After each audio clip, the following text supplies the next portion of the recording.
मेरा नाम नीमा है। मेरी उम्र अभी 55 साल की है और अभी मैं एक अनाथ आश्रम में खाना बनाने का काम करती हूँ। आज मैं आप लोगों को अपनी जीवन की सत्य कहानी बताने जा रही हूँ। मेरी शादी को 35 साल बीत चुके थे, लेकिन तब भी मेरे हालात जस के तस बने हुए थे। 35 साल पहले ब्याह करके मैं प्रकाश की पत्नी बनकर इस घर में आई थी। घर में मेरी सास और ननद का वर्चस्व छाया हुआ था, जिनकी मर्जी के बिना एक पत्ता भी नहीं हिलता था। प्रकाश पूरी तरह से अपनी माँ और बहन के चंगुल में था। उन लोगों ने मुझे कभी भी प्रकाश की पत्नी या उस घर की बहू नहीं माना, बल्कि एक नौकरानी की तरह घर में रखा। ननद की तो कुछ वक्त के बाद शादी हो गई, लेकिन फिर भी वह वक्त बेवक्त पर आकर मुझे यह एहसास कराती रहती थी कि मेरी इस घर में क्या औकात है। मुझे चुपचाप सबके अत्याचार बर्दाश्त करने पड़ते थे, क्योंकि मैं ज्यादा पढ़ी लिखी तो थी नहीं कि कहीं नौकरी कर लेती, और मायके से कोई साथ देने वाला भी नहीं था। मायके का वही हिसाब था कि बेटियों को ब्याह करके रवाना करो, उसके बाद वह जाने और उसके ससुराल वाले। हमने तो अपनी जिम्मेदारी निभा दी। जिम्मेदारी निभाने के नाम पर एक बोझ समझकर कंधे से कहीं भी उतार कर फेंक दिया। मेरे पति प्रकाश अक्सर मेरे ऊपर हाथ उठा दिया करते थे, जिस पर उनका साथ मेरे ससुर दिया करते थे और बोलते थे, ऐसी पत्नी को ऐसे ही रखना चाहिए। पूरी जिंदगी मैंने अपनी सास और पति की मार खाई थी। मैं सोचती थी कि यही मेरी जिंदगी है। शायद जब सास ना रहे तो कुछ सुधार हो जाए। कुछ सालों के बाद सास ससुर भी इस दुनिया में नहीं थे, लेकिन मेरे पति प्रकाश अभी भी वैसे ही बदतमीज किस्म के इंसान थे, जिनके लिए बीवी एक नौकरानी से बढ़कर कुछ नहीं थी। मेरी भी समझ में आ चुका था कि अब मुझे पति का सुख तो कभी नहीं मिलेगा। शायद मेरा बेटा बड़ा होकर मेरी कद्र करे, तब शायद मेरी जिंदगी संवर सके और मैं चैन की जिंदगी जी पाऊं। इसी तरह जिंदगी के 35 साल गुजर चुके थे। बेटे का ब्याह भी हो चुका था। बेटा बहू दोनों इंजीनियर थे। बेटे ने बचपन से ही माँ को घर में काम करने वाली एक जाहिल गवार औरत के रूप में देखा था, जो कि पढ़ी लिखी भी नहीं थी और ना ही उसके मुंह में जुबान थी।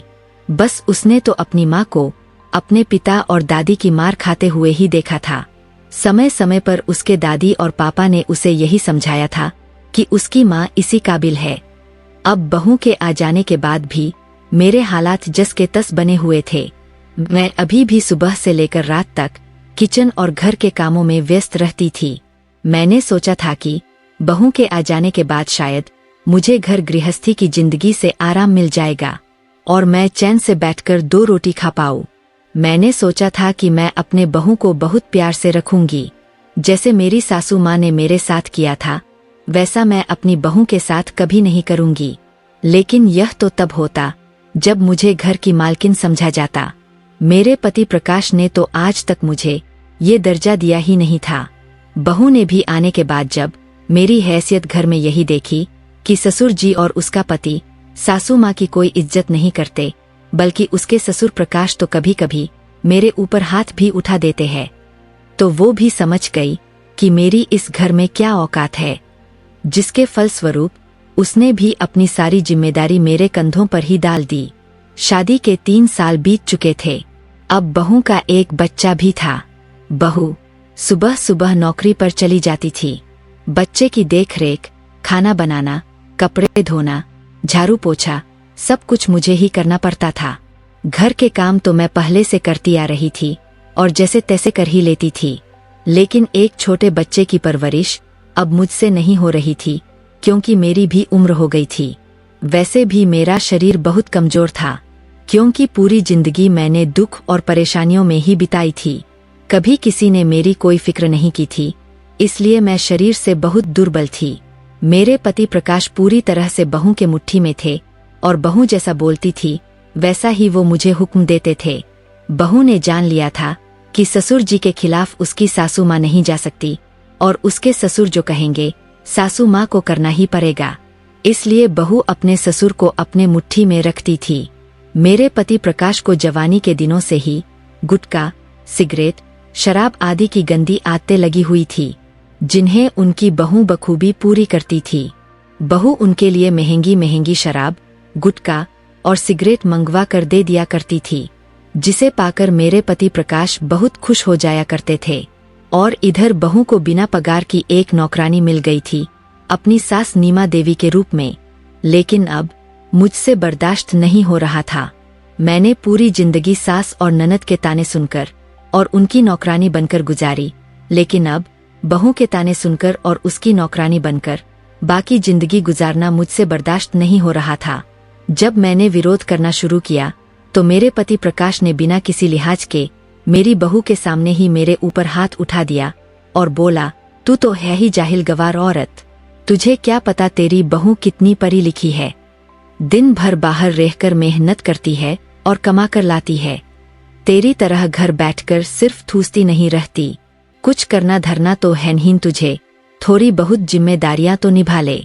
अपने पति की बात सुनकर उस दिन मेरे तन बदन में आग लग गई और मैंने गुस्से में बोला, मैं उसकी सास हूँ, उसे मुझे पका कर खिलाना चाहिए, ना कि मुझे उसे। याद है तुम्हारी माँ की मैंने कितनी सेवा की है।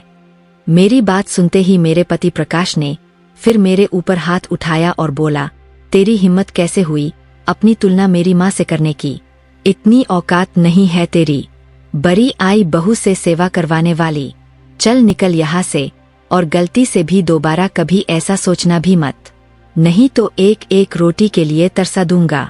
मेरी बहू कनखियों से मेरी ओर देखते हुए मुस्कुरा रही थी और मन ही मन मुझे यह एहसास दिला रही थी कि खुद देख लो इस घर में आपकी क्या औकात है, तो आगे से मुझसे पंगा मत लेना। बेटा भी अपनी पत्नी के साथ ही था, क्योंकि उसके हिसाब से उसकी माँ इसी लायक थी। आज मेरे आत्मसम्मान को बहुत ठेस लगी थी। मैं चुपचाप आंसू बहाती हुई अपने कमरे में आ गई। लेकिन मैंने आज अपने जीवन का बहुत बड़ा फैसला कर लिया था। अगले ही दिन जब सुबह सुबह अपना सामान बांध रही थी तो यह देखकर मेरे पति प्रकाश ने बोला, अब यह नया नाटक क्या शुरू कर रखा है, तू यह सामान क्यों बांध रही है? मैंने बोला, बहुत सह ली तुम लोगों की मनमानी, पूरा जीवन तुम लोगों के चक्कर में खराब कर लिया, अब बुढ़ापे में भी मेरी कोई कदर नहीं, अभी भी मुझसे कोल्हू के बैल की तरह काम लिया जा रहा है, नहीं रहना मुझे अब तुम लोगों के साथ। मेरे पति प्रकाश हंसते हुए बोलने लगे, तो इस बुढ़ापे में नौकरी करेगी क्या, जाएगी कहाँ, खाएगी क्या, कुछ सोचा है? मैंने जवाब दिया, मैंने सब सोच लिया है, तुम अब अपनी चिंता करो कि तुम्हारा क्या होगा, क्योंकि एक गिलास पानी भी तो तुम अपने हाथ से ले नहीं सकते, अब तुम्हें तुम्हारी औकात पता चलेगी। इतना कहकर मैं अपना सामान पैक करने लगी। मैंने अपनी शादी में अपने मायके से मिले जेवर भी अपने सामान में रखना शुरू किया, जिसे मेरी बहू देख रही थी। बहू ने बोला, मम्मी जी आपको जाना है तो जाइए, लेकिन इस घर के जेवर लेकर जाने का आपको कोई हक नहीं। मैंने बहुत ही कड़े शब्दों में बोला, ये मेरे जेवर है, मेरे माता पिता ने मेरी शादी में दिए थे, तू होती कौन है मुझे ये बताने वाली कि मुझे क्या लेकर जाना है और क्या नहीं। ये मेरा स्त्री धन है और किसी की औकात नहीं कि मुझे मेरा जेवर लेकर जाने से रोक सके। मेरी बात सुनकर मेरे पति प्रकाश ने बोला, अच्छा इतनी हिम्मत हो गई तेरी, तुझे जहाँ जाना है जा, पर यह जेवर तो कहीं नहीं जाएंगे। बहू, यह जेवर ले जाकर तू अपनी अलमारी में रख ले।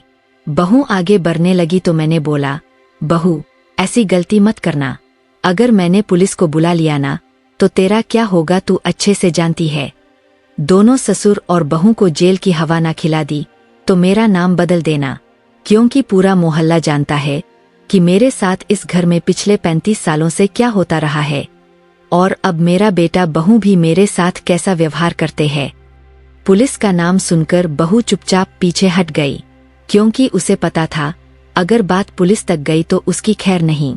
मैंने अपना सामान उठाया और घर से निकल गई। असल में मैंने अपने रहने का इंतजाम कर लिया था। मेरे घर के पास में ही एक अनाथ आश्रम था, जहां एक खाना बनाने वाले की जरूरत थी, जिसका इश्तिहार अखबार में आया था।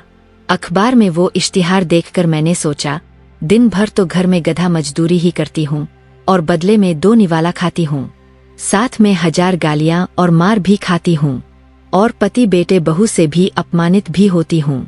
इससे अच्छा है कि यहाँ अनाथ बच्चों के लिए खाना बनाऊं।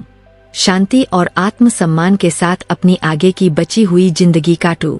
मुझे अनाथ आश्रम में ही एक कमरे में रहने की जगह भी मिल गई थी और ठीक ठाक वेतन भी। इसके अलावा मैंने अपने सारे जेवर बेचकर उनसे मिली रकम को बैंक में जमा करवा लिया था, ताकि आरे वक्त में यदि मुझे कोई बीमारी हो या कोई जरूरत पड़े तो उन पैसों का उपयोग कर सकूं। उधर मेरे घर छोड़कर जाते ही बहू को समझ में आ गया था कि अब मेरे पति प्रकाश यानी कि उसके ससुर जी के साथ रहने में उसका कोई फायदा नहीं है। ना वे घर का कोई काम करने वाले हैं और ना ही उसके बच्चे की देखरेख करने वाले हैं।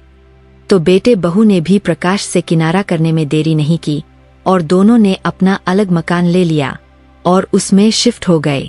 प्रकाश अब अपने घर में अकेले रह गए थे, जिससे कुछ दिनों में ही उन्हें अपनी औकात पता चल गई। ना वक्त पर 2 रोटी मिलती थी और ना ही कोई उनकी हेकड़ी सहने वाला था। अब उन्हें सुबह उठकर धुले धुलाए कपड़े पहनने को नहीं मिलते थे। घर पूरा गंदा हो रहा था। बेडशीट तक महीनों से नहीं बदली गई थी। प्रकाश के दारू शराब की आदत की वजह से कोई कामवाली भी उसके घर काम करने को तैयार नहीं होती थी। एक एक रोटी के लिए तरस गए। बाहर का खाना उनसे हजम नहीं होता था। इस वजह से वो और ज्यादा शराब पीने लगे थे। अब तो उनकी जितनी भी पेंशन आती थी वो सब शराब में उड़ाने लगे थे। 2-3 महीनों में ही उनकी हालत खस्ता होने लगी और अब उन्हें समझ में आ गया था कि मेरा उनके जीवन में क्या स्थान था। अब उन्हें मेरी कमी बहुत खल रही थी। उन्हें समझ में आ रहा था कि उन्होंने मेरे साथ कितना गलत किया है। आखिरकार परेशान होकर उन्होंने जैसे तैसे मेरा पता लगाया और अनाथ आश्रम में मुझसे मिलने के लिए पहुंच गए। यहाँ आकर उन्होंने बोला, नीमा, मुझे माफ कर दे।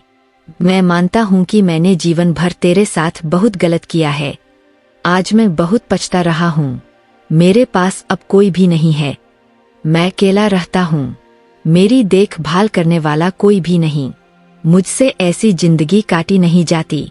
मुझे 2 रोटी बनाकर खिलाने वाला भी कोई नहीं। चल तू वापस चल मेरे साथ।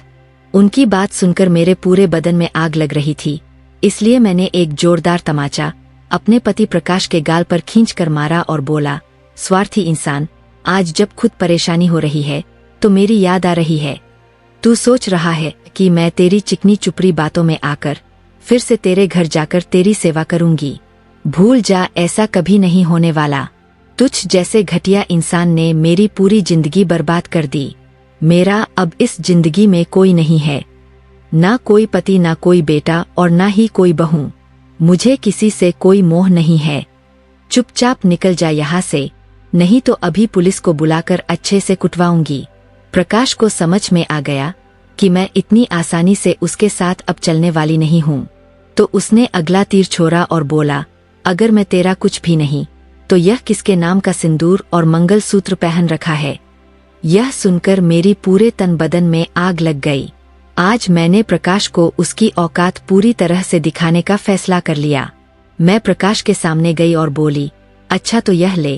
कहकर मैंने अपने हाथों से अपना मंगलसूत्र तोड़ दिया और अपना सिंदूर पोंछ दिया और बोला, मेरा आज से कोई पति नहीं। अब यकीन हो गया। कहकर मैं अपने कमरे में चली गई और दरवाजा अंदर से बंद कर लिया। पता नहीं क्यों आज मेरे दिल को बहुत सुकून मिल रहा था। मैं सोच रही थी कि यही फैसला लेने की हिम्मत मैंने उस वक्त क्यों नहीं की थी जब मेरे साथ पहली बार मेरे पति ने अत्याचार किया था। प्रकाश को जोरदार थप्पड़ लगने के बाद प्रकाश को भी आज समझ में आ चुका था कि जिस जीवन संगिनी को उसने जीवन भर तरपाया है उसका उसके जीवन में क्या महत्व था और अब वो उसके जीवन में कभी भी वापस लौट कर नहीं आने वाली।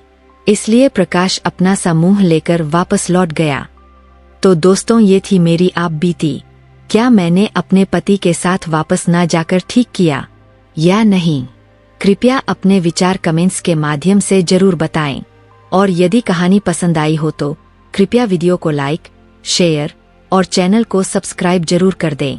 दोस्तों, पूरी कहानी सुनने के लिए आप सभी लोगों का बहुत बहुत धन्यवाद।